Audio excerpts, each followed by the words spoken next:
My theory is that our greatest power is our vulnerability. It's not our intelligence, our GPA, our amount of money in the savings bank, our savings account. Our greatest power is our ability to be authentic and vulnerable. I will tell you everything I learned in 30 years of therapy once a week in one sentence. This is an expensive sentence, so listen carefully. It took me a lot of years to get this. I'm just going to give it to you, so listen and use it if you like it. This is what I got from being in therapy. Therapy works. But it comes down to this. Learn how to live a life that is authentic, present. You walk in a room, I'm present, I'm here with you. I'm present. There's nobody else but me and you. I want you to walk around the world. I want for when people leave your presence, I want them to feel, you want them to feel, and I want them to feel that they felt that you were talking only to them.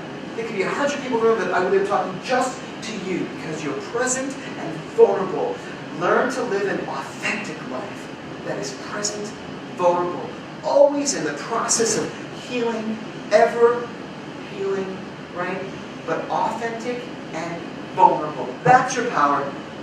That's an expensive sentence. You walk in a room and you say, this is who I am. Here I am. And I know what I have to offer. Whatever my height, whatever my grade point average, whatever my hair is doing, I am enough. And I'm going to give what I have. And my vulnerability, my authenticity, my realness, my rawness, my presence, my being present is the power. You make yourself vulnerable, authentic, show up and say, I'm not sure what I'm supposed to do, but I'm here and I have something to offer. People lean forward. The other thing I want you to remember is this.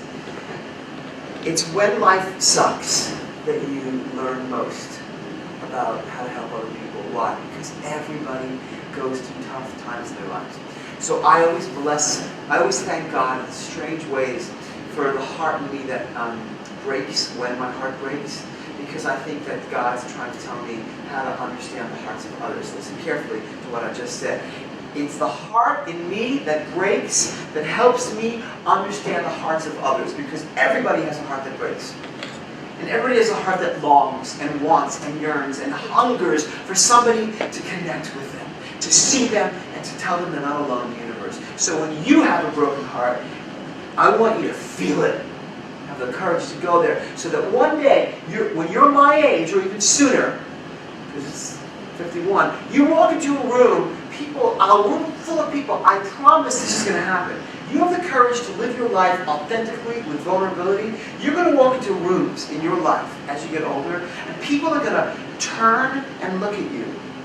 You'll be the person in the jeans and the sweater, just a person. They're going to look at you, and they're not going to know why they can't get their eyes off of you. But you'll know why. Because you embody courage. You embody grace and elegance. You are the person who is able to live with brokenness. And you can carry it into every room and say, I'm a person you can trust. Come to me. I'm a come here person. That's how you lead. It's a simple, it's a quiet, it's an elegant, it's an understated humility that says, here I am. I know the truth. And I'll share it with you. Have a seat next to me. Does that make sense? It's the small stuff. It does matter that you go to Arkansas. It does matter that you march on Washington with APAC. It does matter that you get your dance troupe together and add beauty to this campus with choreography. All of the stuff that you're doing on campus absolutely matters. But to me, it starts with knowing that what you bring is already beautiful. It's already enough. And it wouldn't be complete unless you were there. My friend Michael Mitchell, who was in the video last night, he had a patch on his eye. In the last picture, he was on the couch with 6 guys and he had a patch over his eye. He lost his eyesight to CMV retinitis, which is what used to happen a lot with HIV. He started going blind. It was horrible. He lost his eyesight. And when he died, there were programs at his funeral. So they gave us a program. I sat there in the back of this cold church. I've never been to church before, and it's freezing, and I'm in the back, and I'm reading this program, and it talks about the order of the Mass and what's going to happen at this funeral. And then on the back of it, it had a quote of Michael Mitchell's that said this: when I die, I imagine that there will be a giant table, banquet table in heaven, and it will be set. It will be the finest foods and the most beautiful silverware. And everybody will be standing in front of their chair, waiting to sit. And then, when I walk in, they will say, "Oh, you're here. We can be seated." That's your power. The banquet doesn't begin until you walk into the room. That's your power. You knowing that you make that difference. And now we can begin because you're here.